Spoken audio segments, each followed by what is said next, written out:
Descubre Guayaquil. Entre el río y el estero nace una ciudad encantadora, valiente, guerrera y próspera. Una tierra que te espera y abraza, tan cálida como su gente. Descubre Guayaquil, perla del Pacífico, ciudad cosmopolita, vibrante y alegre. Nació mirando al río Guayas, al pie del Cerro Santa Ana, que aún conserva sus calles empedradas y casas patrimoniales, y creció para enamorarte con sus rincones mágicos, hoy dedicados al arte y la cultura. Desde lo alto, el faro nos guía para descubrir sus tesoros, sus bellos malecones, con amplios espacios y entretenimiento para todos, además de manifestaciones artísticas que reflejan con pasión nuestra identidad. Descubre Guayaquil y su exquisita gastronomía. Déjate sorprender por una explosión de sabores, desde las huecas tradicionales que reflejan la diversidad de la cocina ecuatoriana hasta lo mejor de la cocina internacional. Deleita tu paladar con nuestros productos estrella y conoce el cacao en todas sus formas. Descubre Guayaquil, puerta de entrada al Ecuador y al lugar más paradisiaco del mundo, las Islas Galápagos. Descubre Guayaquil, símbolo de progreso, puerto principal que no detiene el ritmo de su paso, ciudad viva, moderna, inteligente, innovadora, con espacios abiertos para disfrutar, fácil de recorrer y amar. Admira su desarrollo como uno de los destinos más importantes de la región, líder en Sudamérica para congresos y eventos, con fiestas, ferias, desfiles, congresos, conciertos y eventos deportivos todo el año. Guayaquil te espera para vivir emocionantes experiencias, un lugar al que siempre querrás volver. Guayaquil es mi destino. Bueno, muy buenas noches. Estaba comentando backstage con Carlos Vázquez, mi compañero de presentación esta noche, que ojalá seamos más que nosotros dos. Así que como nosotros no los podemos ver, queremos hacerlos, por lo menos sentirlos, por medio de sus preguntas.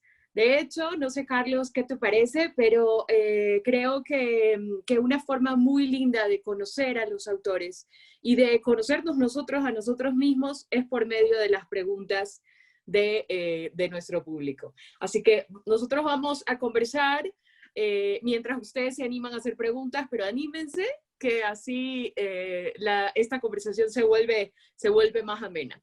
Estamos aquí, Carlos y yo, como presentadores de Miss Ecuador. Ay, Dios. Muy, muy contentos de estar aquí, de estar en la Feria del Libro de Guayaquil, aunque sea de esta manera, porque yo estoy en Quito y Carlos está en Cuenca.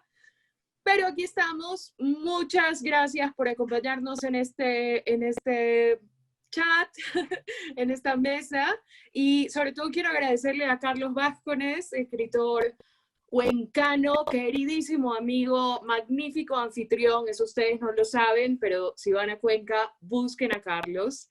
Ya Cuenca es una ciudad que es una anfitriona perfecta, pero además con Carlos es aún más maravilloso. Carlos, buenas noches, muchas gracias. Bueno. Te dejo la palabra, que saludes a nuestros anfitriones. Gracias, querida. Qué amena, María Fernanda. Muchas gracias. Gracias de vez en cuando. A todos los que nos están viendo, los que nos están escuchando, claro, a la Feria del Libro. Esta es una modalidad totalmente rara, ciertamente. Creo que y hemos participado en varias ferias del libro. La última, precisamente a la que yo acudí, la organizaba María Fernanda. Ella habla de ser buen anfitrión, pero vaya si ella lo es. Claro, cada quien habla de lo que sabe, ¿no? En este caso, pues nos toca hablar de los cuentos al granel, cuentos que cunden por aquí y por allá, ¿no? María Fernanda y yo, pues, somos escritores. María Fernanda también ha publicado poesía. Yo no me atrevería a llamarme poeta, aunque mi tierra, Cuenca, creo que todos sabemos, es cuna de poetas extraordinarios escritores, bueno, de toda clase, de todo género, pero de la poesía en particular. Yo no oso, pues no me atrevo a considerarme un poeta, aunque ya iremos conversando con María Fernanda sobre el tema de los cuentos, y es muy cierto que en la narrativa hay mucha poesía, ¿no? Alguna vez Roberto Bolaño decía que los mejores poetas, no sé, estaba exagerando un poco, como, bueno, todo escritor que tiene aquello de provocador, que los mejores poetas del siglo XX eran los narradores. Hablaba de Joyce, Proust y Faulkner. Bueno, eso no sé, creo que no se puede calificar así tan tajantemente. Sobre todo Pero demasiado pene para mi gusto, Carlos. sí, Demasiado. claro. Entiendo. Ninguna lista que no incluya a una mujer a mí me interesa. Ah, ninguna. Ninguna. Bueno, está bien. Bueno, Solo la de los Cecilia, hombres más guapos del Ecuador. ¿Cómo? Solo la de los hombres más guapos del Ecuador. Ahí acepto que no haya ninguna mujer. Aunque quién sabe. ¿Y hay algún escritor que esté entre la lista de los más guapos del Ecuador? Ay, Carlos, por Dios, no entremos en eso, porque si no ya convertimos esto en el sábado gigante. Tú hablaste de Miss Ecuador. Tú hablaste de presentadores de Miss Ecuador. Bueno, Sí, bueno, te bueno, dejo. Dale, por perdón, favor. los peligros del directo. Te cuento, Carlos, que no estamos solos, hay 3 personas más, ya somos 5. Tenemos para jugar un cuarentazo y un juez. Ya, ¿Qué te perfecto. parece? Bueno, Perfecto. pues yo te quiero preguntar, Carlos, porque yo sé que te interesan varios géneros dentro del cuento, que te interesan tocar diferentes temáticas y a mí me interesa mucho eso. Siento que el cuento, sobre todo ahora mismo, pero desde siempre, ha sido un género que ha permitido hacer denuncia, que ha permitido hacer advertencias, pienso en la ciencia ficción, por ejemplo, que ha permitido contar nuestros miedos más profundos usando lo sobrenatural, por ejemplo, el género del terror. Yo sé que tú eres un gran lector, además de un gran escritor. Cuéntame cómo decides el género a la hora de enfrentarte a un nuevo libro. ¿Cómo decides por dónde va a ir? Porque antes hablabas de la poética, por ejemplo, y también es interesante la presencia de la prosa poética en relación a estos géneros. Bueno, querido, muchas gracias. Te cuento que hubo una pequeña falla en mi internet, pero creo que capté el tema de por dónde uno empieza, ¿no? A escribir y por dónde encamina a su cuento, ¿no? Ya, bien, eh, yo siempre he dicho y lo sostengo que no existe precisamente un mecanismo previo, al menos en mi literatura, al menos en lo que yo trato de producir y en lo que yo trato de difundir, digamos así. En mi literatura es bastante espontánea, aunque por supuesto que está marcada por muchas influencias. Las influencias que he tratado, y creo que todos hacemos eso, llegado a su buen momento, de quitárnoslas de encima, pero que resultan de alguna manera inevitables. Digamos que en mi caso, estoy muy atravesado por la fantasía, por el terror, me gusta el terror en sus diferentes manifestaciones. Todo cuento de hadas es terror, es terrorífico que aparezca un lobo caminando en 2 patas y conversando por ahí. Y es Eh, terrorífico que tus padres te abandonen, sí, claro, claro, ¿no? O sea, ya desde exactamente, ahí. vamos desde ahí. ¿Cuántos cuentos de los hermanos Grimm son de huérfanos? Pero no O de solo chicos que han huérfanos, pasado muy Carlos. mal, sí. Esos niños que tienen que poner las piedras y después las migajas para volver al... Es que justo estoy dando un taller de cuento de hadas. Entonces, estamos recordando este recurso que tienen los niños de volver a la casa con piedras, ¿te acuerdas? Pero luego los Claro. vuelven a botar de la casa y ahí es que usan las migajas y ya no pueden volver. ¿Qué cosa más pavorosa? Estoy totalmente de acuerdo contigo en que todo cuento de hadas es un cuento de terror. Sí, indudablemente. Y muchos otros cuentos. O sea, en general el terror está rondando porque o sea, es parte del misterio mismo que el escritor y la vida en sí le da a una historia. O sea, estamos ante eso, para causar un poco de impresión, para causar el encantamiento propio que debe tener toda literatura. Lo decía Oscar Wilde. Bueno, Oscar Wilde decía que todo artista, de lo único que no puede prescindir es del encanto. De alguna manera creo que es cierto, y que la literatura, y en expreso el cuento, debe encantar mucho. Tiene que, como la flauta del flautista en Hamelin, o sea, tiene que convocarnos, tiene que reunirnos, tiene que llevarnos a un lugar al cual quizá conscientemente no queramos ir. Tus mismos cuentos, María Fernanda, ya que estamos en eso, tienen una carga muy intensa de terror, tienen una carga muy intensa de, no sé, de cuidado por lo que está a punto de suceder, pero que nos resulta inevitable que suceda, y a su vez, esto que está por suceder, nosotros queremos que suceda. Es eso lo que el cuento puede añadirle a la literatura, la necesidad de que pase algo a pesar de nuestros impulsos, digamos, opositorios, que estamos en contra de que eso suceda, pero a final de cuentas y subconscientemente lo estamos alentando, creo yo. Ujú. No sé qué opinas tú. Bueno, yo coincido contigo en que el género que a mí me ha marcado desde siempre ha sido el terror. Bueno, una no sabía, ¿no? Yo creo que los padres no eran muy conscientes del tipo de cuentos que leíamos. Yo justo hoy en el taller, y voy a volver mucho a eso, porque lo que estamos analizando en realidad estamos deconstruyendo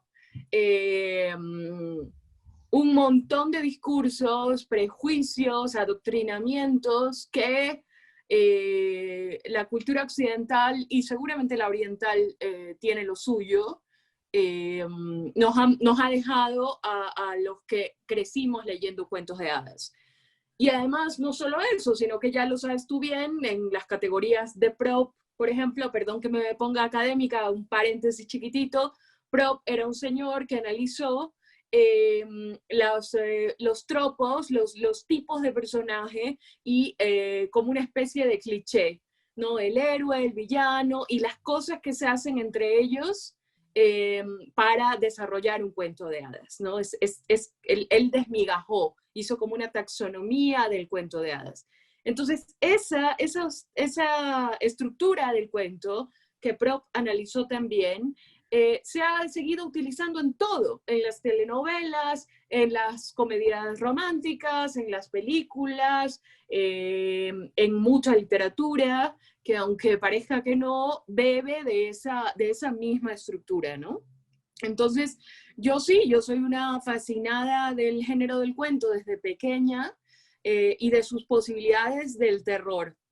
Recuerdo mucho, hoy lo hablaba también con mis alumnas, el primer cuento que yo recuerdo como sentir miedo de verdad, fue un cuento supuestamente religioso sobre una niña que era muy religiosa, la Virgen se le aparece, le hace que se case con un príncipe, un rey, porque hay esa cosa monárquica, ¿no? También, como de la gran aspiración de la gente es ser de la nobleza. No hay otra aspiración posible para una chica que casarse con un noble. Entonces, esta mujer se casa con el rey, o sea, pasa mejor vida, y tiene 3 hijos. Y entonces la Virgen lo único que le dijo fue, hay una habitación que no puedes entrar y hay una estatua que no puedes tocar. Y entonces la chica, obviamente, porque ¿qué más vas a hacer cuando te dicen que no, que hacer eso?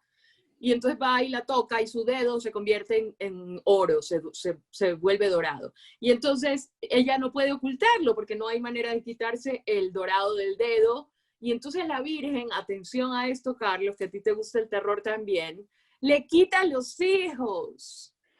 Le quita su bebé recién nacido y le quita sus 2 hijitos ya más grandes. Y entonces, esto era un libro ilustrado, o sea, imagínate. Entonces, luego de muchos años, a ella la declaran bruja porque se comió a sus hijos, los mató. Y entonces ella un momento se arrepiente y dice la verdad. Y la Virgen le devuelve a sus hijos, pero grandes. Entonces, claro, para mí era como, o sea, ya si las figuras buenas, digamos, como la Virgen, te hacen esto tan horrible que nos queda de las cosas paganas, ¿no? Entonces sí, estoy muy de acuerdo contigo y además creo que el género de terror no es fácil, ¿eh? Bueno, ya luego te pregunto si tú manejas las estrategias de generar terror en otras personas, que es una cosa bien complicada, pero, pero sí creo que es el género por excelencia para hacer ciertas denuncias, ¿no? Y para, sobre todo, bueno, pues ya sabes, ¿no? Ahora mismo con Jordan Peele, el tema del racismo revisado en el terror, ¿no? ¿Cómo se llama? This Is Us, y la otra se llama Get Out, las películas estas que son un terror alrededor de la raza y el racismo. Bueno, a mí eso me interesa mucho, mucho, y ya que has hablado de mi libro, pues allí está reflejado en formato de terror la violencia cotidiana, la violencia familiar, la violencia contra las mujeres y los niños. No sé si para ti, si me puedes contar cómo es ese mecanismo, si lo has encontrado, si cada vez es una lucha, qué tipo de cosas sientes tú que denuncias con el terror. Sí, se denuncia de todo con el terror, pero específicamente en mis cuentos no tanto es una denuncia per se. Se podría decir que existe una denuncia subterránea, una denuncia entre líneas. Pero el terror sí, el terror está ahí. Por ejemplo, en mi último libro de cuentos, Las Músicas Secretas, hay muchos pasajes de terror verdadero, de momentos en los cuales trato de que el ambiente influya totalmente en las circunstancias de los personajes. Por La ejemplo, atmósfera.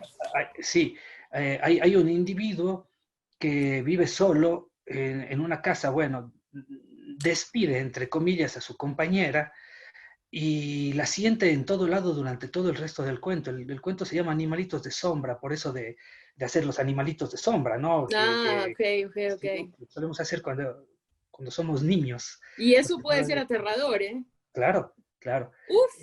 Yo recuerdo que se iba la luz en la casa y jugábamos a hacer los animalitos de sombra y a que el lobo le perseguía al conejo y cosas por el estilo.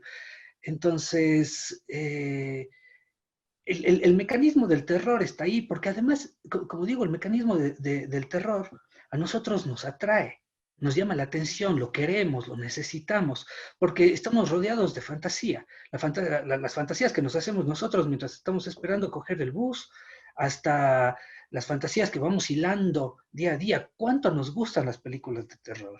En ese caso, creo que el cuento es uno de los géneros, si no es el género literario por excelencia de terror. Porque si bien en novela creo que podría aplicarse en teatro también, en poesía menos, me parece, pero hay también. Creo que en el cuento es donde se puede explotar, por esta misma carga fantasmal, por esta misma carga de sombras, esto de contracción, de contraer las ideas, porque el cuento lo que hace, claro, no es dilatarse como en la novela, cosa que yo he emprendido también. Me gusta la novela, me gusta la escritura de novela como me gusta la lectura de novelas, me gusta mucho. Entonces, entiendo que cuando uno escribe la novela, lo que hace es extenderse. Hay una diferencia para mí fundamental entre la novela y el cuento, que aparte de todo lo que se ha dicho largamente y con razón, que es el hecho de que la novela es atrapante, la novela es celosa, la novela nos tiene ahí. Es más, es evidente de que las novelas se construyen mucho alrededor de personajes específicos, ¿no?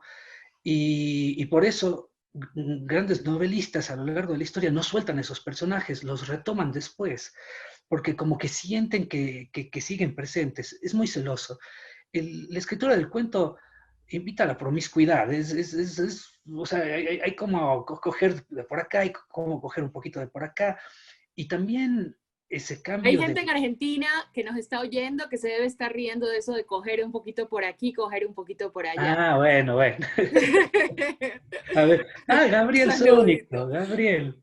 Sí, sí, sí. Mi querido amigo Gabriel Zúñigo, qué lindo. Gracias por estar. Gracias a todos, ¿no? Ay, qué lindos. Sí, ¿qué te iba a decir, Carlos? Nos preguntan cosas que me parecen súper interesantes y creo que sería muy chévere que las contestemos. Ya contestaste lo de novela y cuento, novela corta y cuento, que es una de las preguntas que nos hicieron. Nos preguntan cómo empezamos en la literatura. Así que, si te Sí, parece, por cuéntanos favor, cómo sí. empezaste. Yo. Bueno, yo empecé, digamos que abruptamente con un libro de cuentos. Eh, Fue todo por leer. O sea, obviamente en mi caso todo está marcado por el ámbito de los libros. Leía mucho y yo tuve la ventaja, y les agradezco toda la vida a mis papás, a quienes tú conociste alguna ¡Ay, vez. sí! ¡Adorados! Bueno, gracias. Eh, a mis papás que siempre me apoyaron. No fui todo lo contrario a lo que siempre se piensa de que los padres no van a apoyar al artista, al escritor. No, al contrario, a mí me apoyaron completamente. Y sí, empecé literalmente plagiando. O sea, yo plagiaba cuentos de otros autores y los llevaba por ahí y decía que eran míos, hasta que me sucedió algo muy curioso. Alguna vez, hace algunos años, hice lo contrario, escribí un cuento mío y se lo entregué a una persona que siempre opinaba mal de mis cuentos, diciendo que era de alguien más. De los robados, opinaba mal.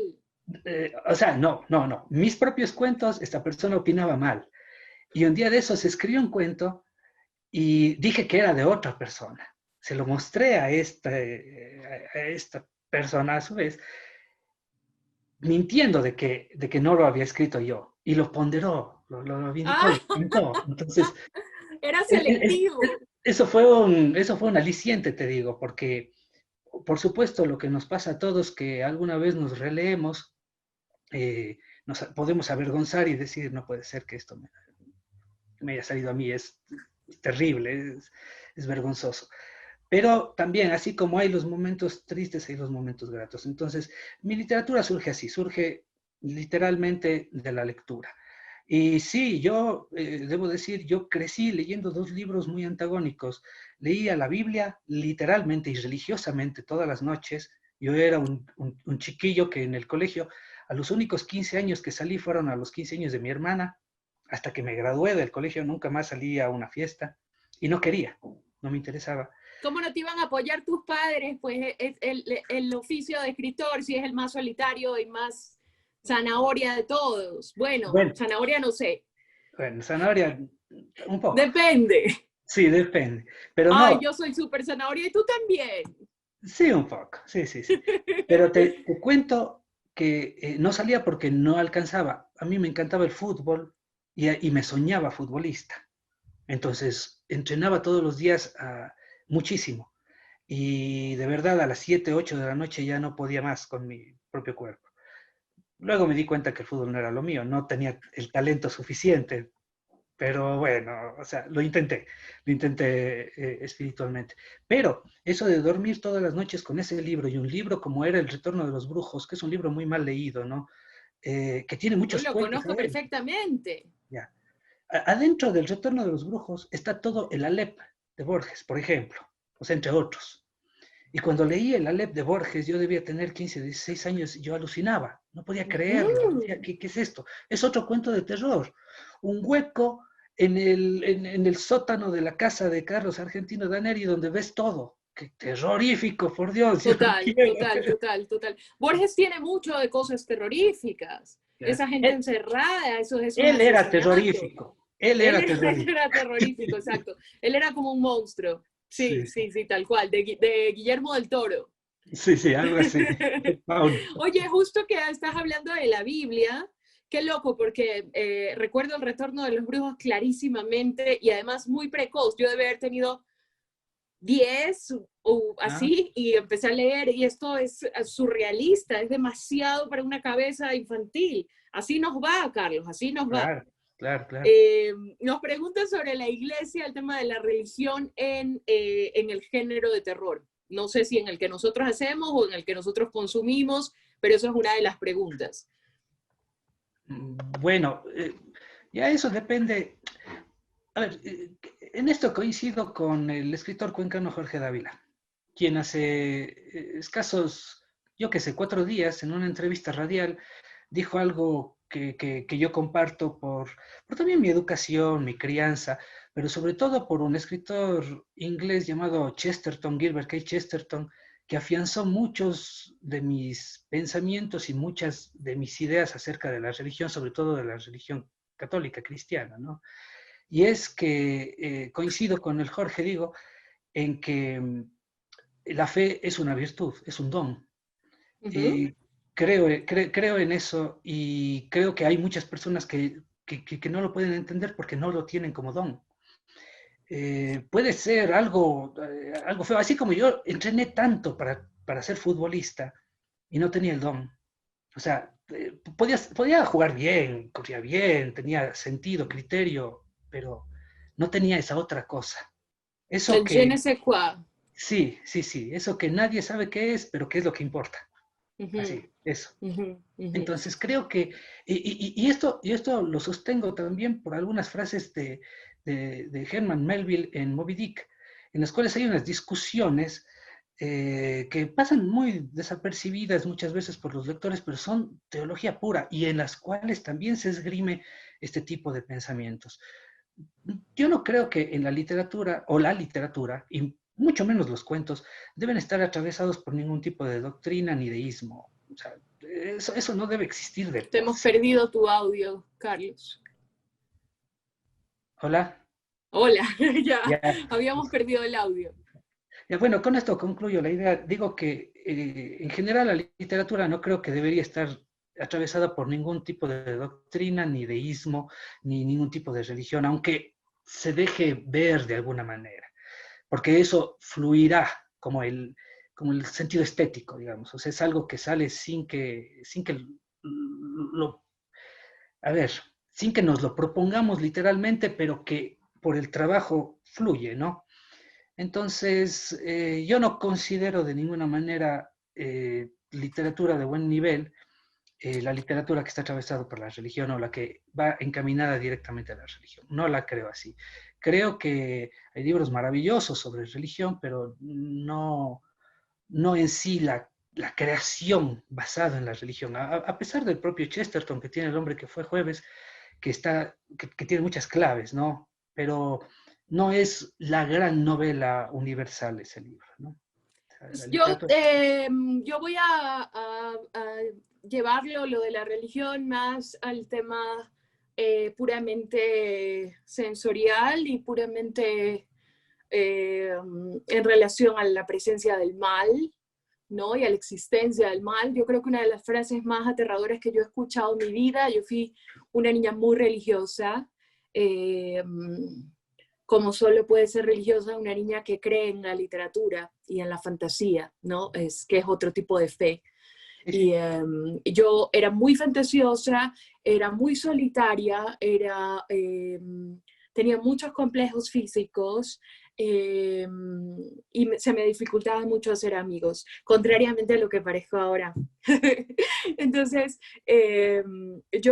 claro, yo me volqué en la religión porque es una narrativa que es amable y que además le hace sentir a las niñas que se sienten poco queridas como era yo, que son queridas y que son especiales y que son únicas. Y que es otro cuento de hadas, con otro tipo de discurso amoroso y con otro tipo de adoctrinamiento en relación a cómo debes ser. Porque si el cuento de hadas dice que tienes que, para ser princesa, ser joven, ser rubia, ser blanca, ser de ojos claros, esperar al príncipe, el cuento de hadas de la iglesia te dice tienes que ser dócil, callada, silenciosa, piadosa, no tener malos pensamientos, ser pura, etc. Yo lo que sí siento es que en mi literatura hay mucho de aquel gore que tiene la religión católica en Latinoamérica. Creo que el catolicismo latinoamericano es muy gore, está muy fascinado con la idea de la tortura. Eh, si usted, bueno, Carlos vives en Cuenca, o sea, ¿qué te puedo decir? Si ustedes van a una iglesia en nuestro país, sobre todo en la sierra, se encuentran con unas imágenes que son absolutamente pavorosas. Hay una fascinación casi, alguien lo decía, del porno, de la tortura, ¿no? De la porno tortura, de demostrarnos ese Cristo mientras más ensangrentado mejor, mientras más torturado mejor, exsangue, ¿no? Imagínate esta niña tan fantasiosa que yo era, mirando este Cristo, que está todo ensangrentado, este chico flaquito, ¿no? Que es como un espantapájaros, con sus manitas abiertas, con un clavo. O sea, eso es como de la saga Saw, ¿no? Es como una tortura así como de verdad, de qué cabeza salió esto, ¿no? Y entonces sí que en mí hay esa influencia y ya luego dentro de la iglesia, o sea, no solo la representación, dentro de la Biblia, todas esas cosas de parte a tu hijo en dos, por ejemplo, o partir al niño en dos, o decirle a este buen señor que mate a su único hijo en honor a Dios, y ese Dios del Antiguo Testamento que era era una mierda, era malísimo, prefiero al diablo, o sea, si es Dios, o sea, ¿cómo será el diablo, no? Pero yo ahorita estoy escribiendo, por eso lo tengo así como tan fresco, estoy escribiendo una cosa sobre las casas de convivencia. No sé si tú fuiste tan religioso como para ir a las convivencias, a los retiros, pero yo sí. Y entonces íbamos a unas casas en la sierra, en medio de la nada, donde las niñas costeñas, que en la vida habíamos sabido lo que era el frío, nos enfrentábamos a ese horror, que es otro horror, el frío, a esa niebla que era pavorosa, y a esas casas de convivencia que eran casas antiguas, hospitales, donde encerraban a 30, 40 chiquillas explotando de hormonas a hablar de la religión en el escenario más pavoroso que te puedas imaginar, con estatuas pavorosas, con unas monjas que yo estoy segura de que alguna de esas monjas yo la vi levitar, estoy segura. Y entonces, es claro, es el escenario perfecto para una historia de terror, ¿no? Entonces, bueno, estoy trabajando en eso. Perdón que me tomé mucho tiempo, pero tenemos la pregunta de cómo comenzar a escribir, que nos hace supongo yo, alguien joven, o bueno, yo qué sé, yo publiqué Pelea de Gallos con 42 años, amigo, o sea que yo consejos de precocidad no te puedo dar, pero yo creo que tú, Carlos, sí empezaste a publicar bien jovencito. Sí, pero sabes que más bien es muy interesante cuando la literatura es abordada con pausa. Bueno, todo es interesante de alguna manera, ¿no? Siempre y cuando esté bien expresado. En mi caso, sí fue literalmente para aprender cuáles son los errores, publicar. Esa fue la única forma en la cual yo concebí mis propios equívocos y en las cuales me fui dando cuenta que las influencias estaban siendo nocivas, no beneficiosas necesariamente. O sea, no hay que parar de leer, hay que leer incansablemente y hay que releer mucho. Es igual, o sea, yo más que escritor me considero un corrector, porque la parte de la corrección, que no es la que más me guste, es la que más me hace trabajar. Sí, la parte de la creación, de la inventiva, eso es muy atractivo, pero la parte complicada es la corrección, sentarse y verse la cara a sí mismo y decir, esto es un bodriazo y por favor, despáchalo al olvido de inmediato. Pero sí, o sea, hay que quitarse el miedo, es simplemente mostrando. Hay que exhibirlo de alguna manera, así no nos guste después los criterios. O sea, a ninguno de nosotros nos gusta cuando hablan mal de nosotros. ¿A quién le puede gustar? A menos que seamos mártires o algo por el estilo. Que no Entonces, nunca acepten dirigir al Plan Nacional del Libro y la Lectura. Consejito. Bueno. Decía que... O sea, si eres medio mártir, pues bueno. El caso es que a ninguno de nosotros nos gusta que nos juzguen negativamente, pero esos juzgamientos negativos, si es que nosotros tenemos la inteligencia y también un poquito de prudencia, entre comillas, para pues discernirlos, podemos sacar de esto unos aprendizajes bárbaros, unos aprendizajes enormes, que es el mismo aprendizaje de coger el libro que uno publicó a los, en mi caso sí, 21 años, fue mi primer libro, y compararlo con otros. Y tener los arrestos de decir, el mío no tiene nada que ver con esto, el mío... ¿Pero te arrepientes de haber publicado esos libros tan jovencito? En lo absoluto. Por eso mismo digo, en mi caso, me sirvió para aprender a manejar el oficio, para adquirir el oficio más bien. Porque caso contrario, muy probablemente mi destino hubiese sido otro si no me hubiese aventado a publicar. Siempre he sido un poco sinvergüenza, siempre he sido un poco descarado, pero un descaro ladeado, un descaro, digamos que tapiñado.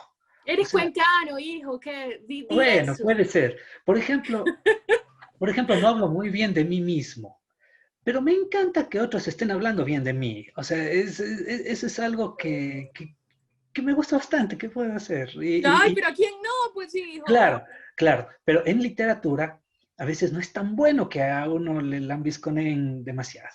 No sé tú, que pues publicas tu primer libro de cuentos, pero bueno, no es tu primer trabajo. Tú tienes también una trayectoria literaria ya dilatada, no eres Mira, neófita.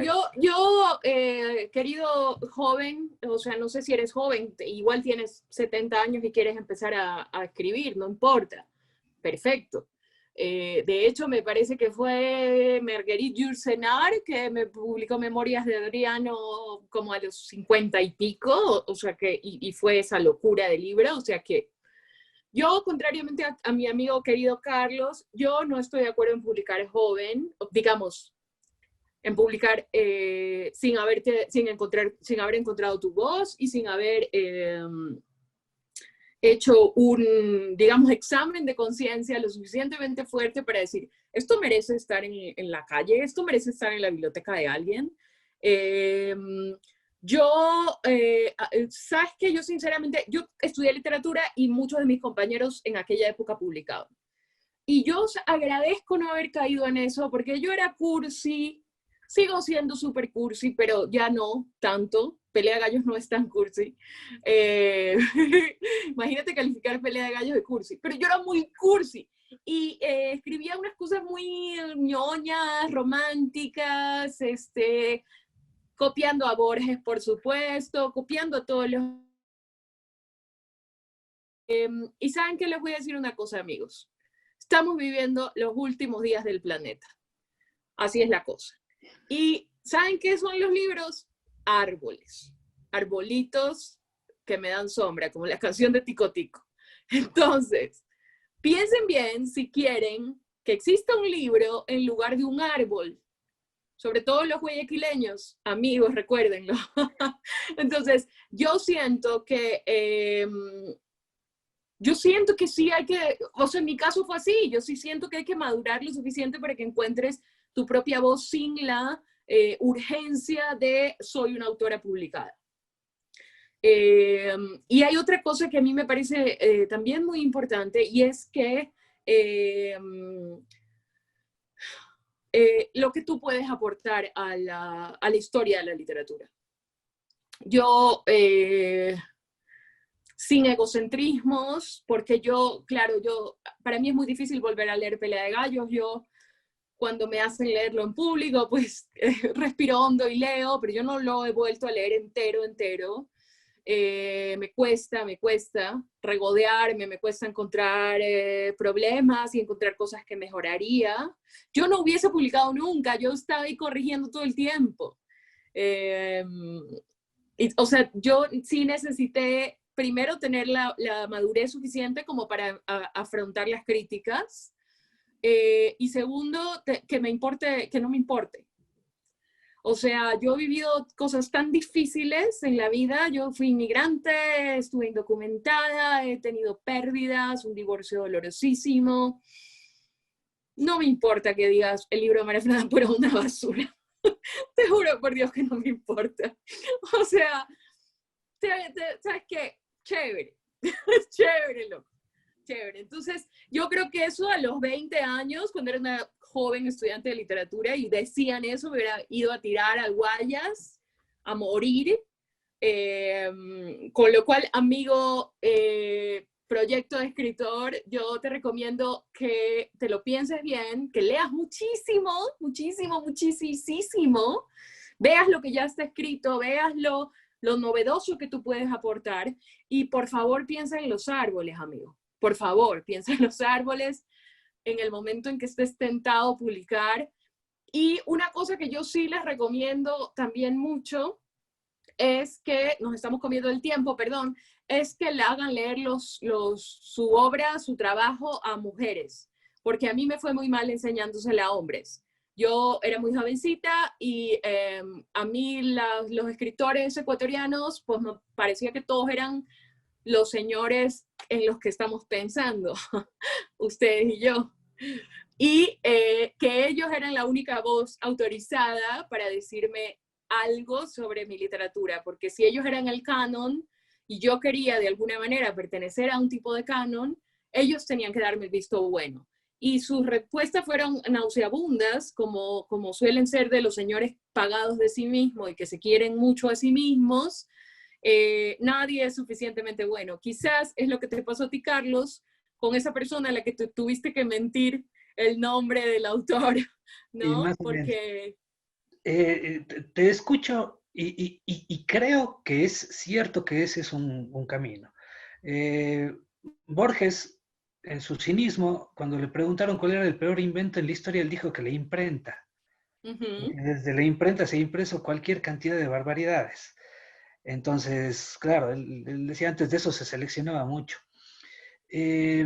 Bueno, como digo, son diferentes puntos de vista. Aquí parece que ya nos pusieron el cronómetro para despegar hacia la luna, no sé, pero ya estamos para atrás. Hay algunas preguntas, María Fernanda. Hay una que me causa una inquietudcita. Dice, ¿cuál es su opinión acerca de cuando terminamos de leer un libro, ir a leer otro, uno que le encantó para desintoxicarse del anterior? Desintoxicarse del libro No entiendo anterior. muy bien la pregunta. ¿Será que hay libros de... Yo no, pues no soy muy amiga del tema detox. Realmente, ya me ven. Yo no leo cosas que me intoxiquen. O sea, no en el sentido... No sé si te estás refiriendo a cosas muy heavies, como, yo qué sé, estoy pensando, por ejemplo, en Klaus y Lucas, el libro de Agatha Christoph, que es tremendo, tremendísimo, dolorosísimo, pero extraordinario. O qué sé yo, El año del pensamiento mágico de Joan Didion, también un libro que te traspasa por dentro, pero que a la vez es extraordinario. Piedad Bonet, Lo que no tiene nombre, yo qué sé. Estoy pensando en muchos libros muy fuertes y muy dolorosos, pero yo no necesito desintoxicarme de eso. Y si te refieres a la mala literatura, yo simplemente no la leo, pero tampoco tengo esta categoría. Por ejemplo, ahorita mismo estoy leyendo Millennium, la saga de Stieg Larsson, que para mucha gente es una cosa de literatura barata o pop. No, es muy buena. Yo estoy encantada porque además con esto de la pandemia yo he perdido absolutamente la concentración. Soy como un caldo aguado, nada concentrada. Y entonces yo solo puedo leer algo que sea muy facilito, o sea, que me diga todo como muy bien explicado. Así que, por ejemplo, yo eso no lo considero mala literatura. Lean lo que quieran también, ¿no? Y lo de desintoxicarse, pues no lo entiendo muy bien, ¿no? Sí, eso es un poco complicado. Es un poco complicado de ¿Qué entender. más nos... una pregunta que sí, antes de que nos cierren el micrófono, quiero contestar, que es sobre el asco y la literatura. La relación entre el asco y la literatura. Yo no sé si tú eso lo manejas, Carlos, pero yo sí. Yo soy consciente de que lo abyecto, también soy hija de los 80 y del cine de terror de los 80 y 90, principios de los 90, donde el terror estaba muy hermanado con el asco, mucho. O sea, si ustedes recuerdan las sagas, ¿no? Los slashers, Freddy, Jason, ¿no? Halloween, ahí había mucho de asco, y mucho de víscera, y mucho de la sangre, ¿no? Entonces, para mí eso es muy, muy útil, es una herramienta muy útil, porque yo quiero que tú sientas cosas físicamente. Yo quiero que tú sientas el olor de un segundo de la caca. Yo reivindico una literatura de la caca. A mí me parece que hay que poner la caca y la menstruación en la literatura, porque ya está bien de que nos sintamos como esa cosa de los escritores de que son pura cabeza y puro cerebro y están en su torre de marfil y no hacen caca ni menstruan. O sea, yo hago caca y menstruo y hago muchas más cosas y soy un cuerpo. Soy un cuerpo. Entonces, yo no soy ninguna torre de marfil, gracias a Dios, porque he sido periodista. El periodista, si no está en la calle, no existe.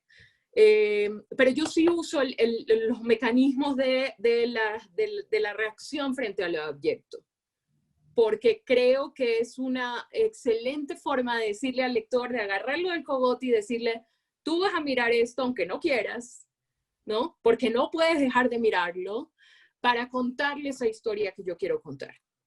Esa es la respuesta, querido amigo o amiga, no me acuerdo, alguien que me preguntó sobre el asco. Bueno, nos mandan muchos saludos, muy entretenida la charla, tienen 10 minutos más. Ah, ya, perfecto. Tenemos 2. Es que 2 no, minutos. dice aquí, 2 bueno, minutos. sería hace rato. Sí, Bueno, sí. a ver, Bueno, vamos cerrando. no, a mí, yo quisiera que tú contestes, tú que escribes novela y cuento, sobre esto de si es mejor empezar con cuento porque es más corto. No, depende. Yo no creo que existe. Es una cuestión de cada quien. Creo que lo escribe Gabriel. Claro, se puede ejercitar mucho con el cuento, ¿no? Porque con la novela se necesita mucha concentración y mucho sostenimiento de la trama. Pero creo que depende de cada quien. Es una cuestión de carácter. Así como se puede empezar por la poesía. Y se puede empezar muy bien por la poesía, o se puede empezar por el teatro, o incluso, ¿quién dice que no? Por el ensayo, aunque se le considera un género más bien más trabajoso, ¿no? Más académico. No, el ensayo no parece que fuera plausible para un chico de 20 años, pero lo es, lo es. Hay chicos que escriben muy bien, ¿no? Bueno, creo que tendremos que irnos despidiendo, querida. Aquí Yo marca... quería contestar sobre eso del cuento y la novela, porque yo soy cuentista y además yo me presento así, cuentista y cronista.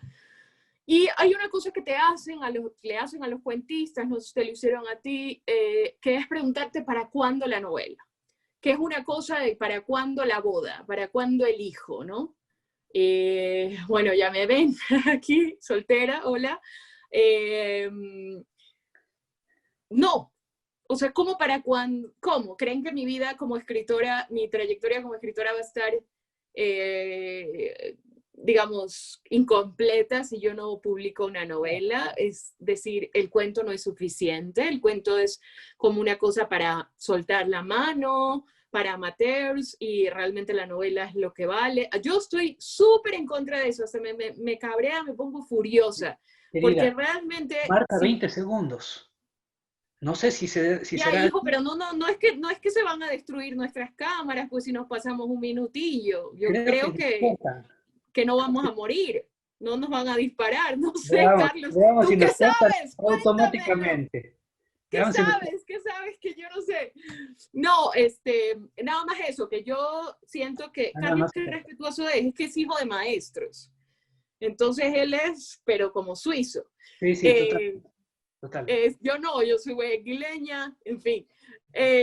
No, lo que les decía es esto, que yo siento que el cuento es un género dificilísimo porque tienes que concentrar en muy pocas páginas todo un universo y que sea un universo creíble. Yo sinceramente les digo, creo que pues, de los cuentos que yo he amado en mi vida, por ejemplo, Borges nunca escribió una novela. Y de las cosas que yo he Pero amado en Borges mi vida, tradujo novelas, que es una tradujo forma... novelas, pero no escribió novelas, Claro, o Clarice Lispector, por ejemplo, que también ha escrito novelas, pero yo sus cuentos los idolatro, me parece que es un ejercicio de inteligencia como casi como la poesía, de que cada palabra signifique algo, tenga sentido, tenga potencia, te lleve a crear ese universo. Es súper, súper difícil. Y creo que la gente que lo logra es extraordinaria. Yo admiro muchísimo a la gente que logra eso. Voy a respetar a Carlos, que ya lo ven que está como un Führer con el látigo en su no, casa de hay cuenta, muchas preguntas queriendo más. matarme. No, yo lo que creí es de que con el conteo nos bloqueaban, pero si no es así, Ah, aquí hay algo, aquí hay más preguntas, salieron como 15 preguntas más. ya, pues a ver, dale, la que te guste. A ver, mm, salieron como A ver, 15. espérate, alguien dice que, aparte de hacer leer a muchas personas, ¿qué me aconsejan que debo hacer antes de buscar una editorial? Estar seguro de que es bueno, amigo. O sea, hay editoriales que te lo van a publicar, hay editoriales por las que pagas, ¿no? Que pagas para que te publiquen. ¿Te va a satisfacer? O sea, ¿cuál es tu objetivo? ¿Qué es lo que quieres? ¿Quieres ser un escritor publicado porque eso te va a dar un baño de ego? Adelante, ¿no? O sea, si te parece que tu libro tiene que existir con tu nombre, porque es que si no te vas a morir de la envidia de tu compañero que sí escribió y sí publicó, ¿qué te puedo decir? Pero yo sinceramente creo que hay que tenerle un respeto a la literatura casi como una deidad, ¿no? Y creo que ese capricho humano como de robarle el fuego a los dioses, de querer publicar por publicar, se castiga con la indiferencia, que creo que es el sentimiento más espantoso que podemos generar los escritores. Decir, ¿te leíste el libro? Olvidable. ¿Qué miércoles es eso? O sea, insisto, están gastando árboles para que sea una cosa olvidable. Prefiero dispararme en la cabeza, sinceramente. Sí. No sé, tú, Carlos. Sí, sí, no, en eso estoy totalmente de acuerdo contigo, no, no discrepo en nada. Dicen, ¿cómo es su proceso creativo para los dos? ¿Se interesan por un tema, investigan al respecto y empiezan a producir o buscan inspiración de otras maneras? Yo dije algo hace un Ah, momento. En mi caso, dejo que la cosa fluya. Yo no tengo un plan específico trazado previamente. Tal vez hay un germen, tal vez hay algo que surge en un momento específico y que me ayuda para precisamente motivarme y sentarme a escribir. Pero yo sí creo en el trabajo. Creo en sentarse, en hacerlo y en dejar un poco que el camino sea trazado por la escritura misma. Es una opinión que surge del hecho de cómo yo mismo he encontrado cierta satisfacción al ir escribiendo. Es decir, mientras escribo, encuentro cosas que yo no sabía que quería decir o que yo no sabía incluso que podía decir y que las digo de esa manera en el proceso. ¿Sí? Entonces, previamente una investigación. En el caso de la novela, sí se necesita en ciertos casos específicos, pero por ejemplo, si es que alguien va a hablar de una modista, de una persona que sepa de modas, pues tiene que incluir en la novela detalles del mundo de la moda, porque no puede salirse de eso, sino simplemente no compaginan las ideas, las nociones, ¿no?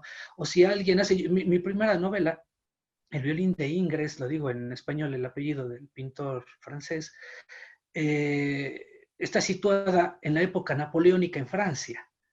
Fue totalmente basada en Humberto Eco y en Borges, hay mucho Borges ahí, ¿no? Pero sobre todo hay mucho Humberto Eco.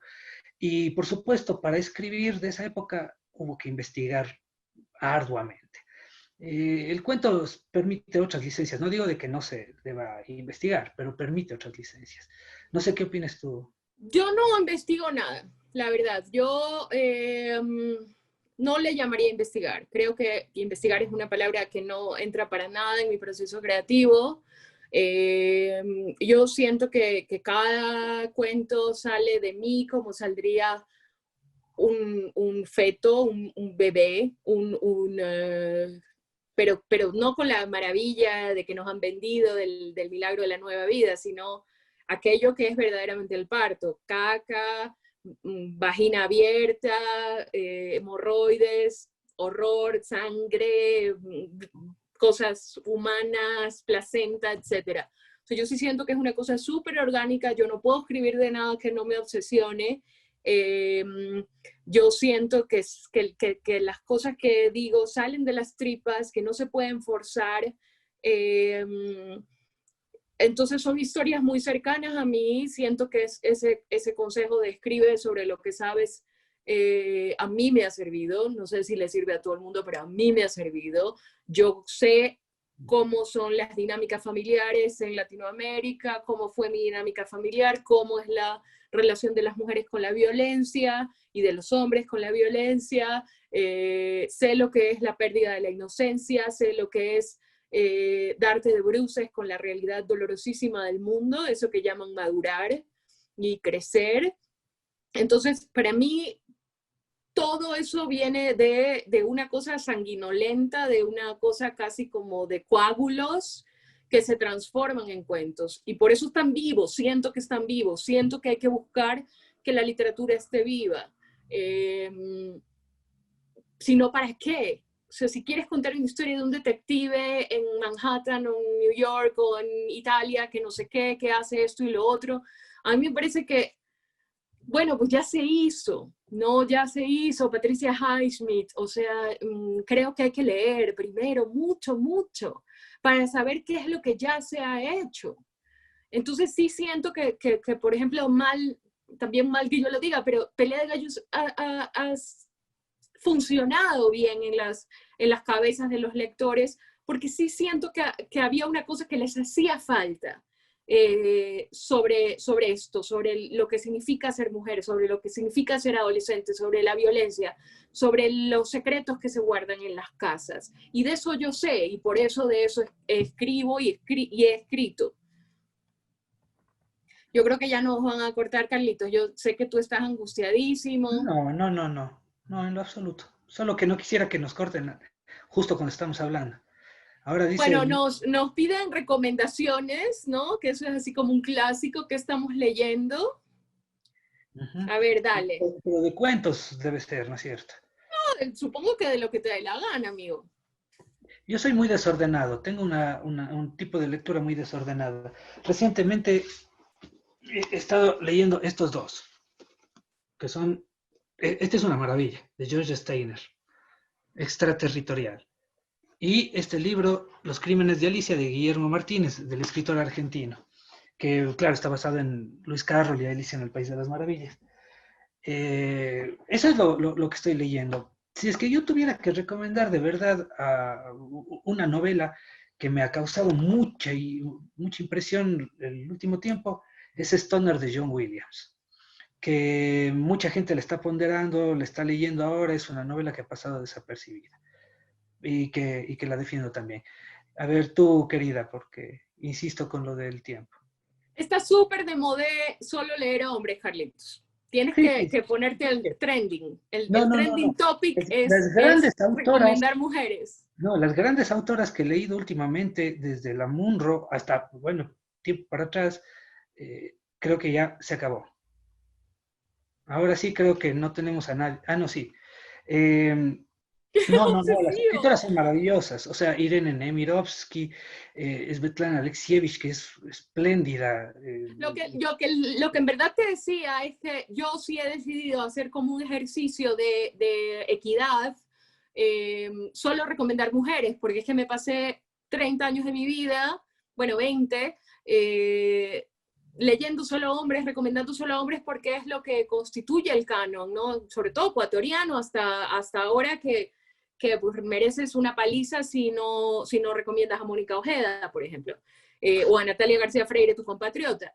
Pero yo sí siento que tenemos que hacer un acto de balanza a la hora de recomendar lecturas a nuestros lectores. No que nos digan, a ver, recomiéndame mujeres, sino cuando nos dicen, recomiéndame algo que leer, recordar que nos hemos pasado la vida entera recomendando hombres. Entonces yo les voy a recomendar, por supuestísimo, el libro fresco, más fresco que un pescado recién pescado, Las voladoras de Mónica Ojeda. Es una delicia de libro, de verdad.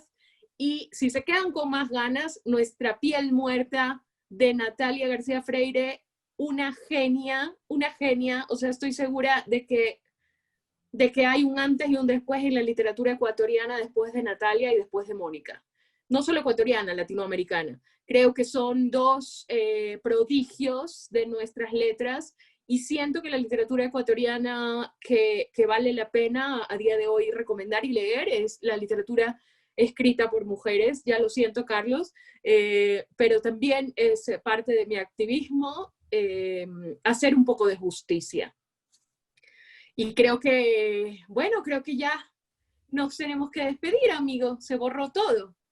No entiendo. Natalia García Freire, Nuestra piel muerta. Cuencana.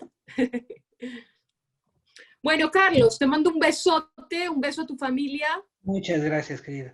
Si siguen escribiendo es que seguimos conectados. Yo no entiendo muy bien esto. Pero yo tampoco, oye, pero creo que es que...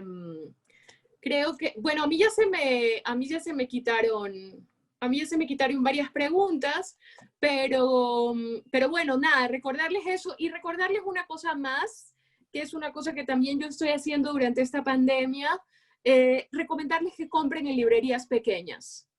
Eso creo que es un mensaje muy importante. Las librerías pequeñas nos necesitan a gritos. Y es bueno que hagamos un consumo solidario. Yo me tengo que ir, les mando un besote. Te quiero mucho, Carlos. Gracias Feria del Libro de Guayaquil. Gracias a todos los que estuvieron ahí. Mil gracias. Nos despediremos, pues, querida. Chao, chao. Chao, Carlitos.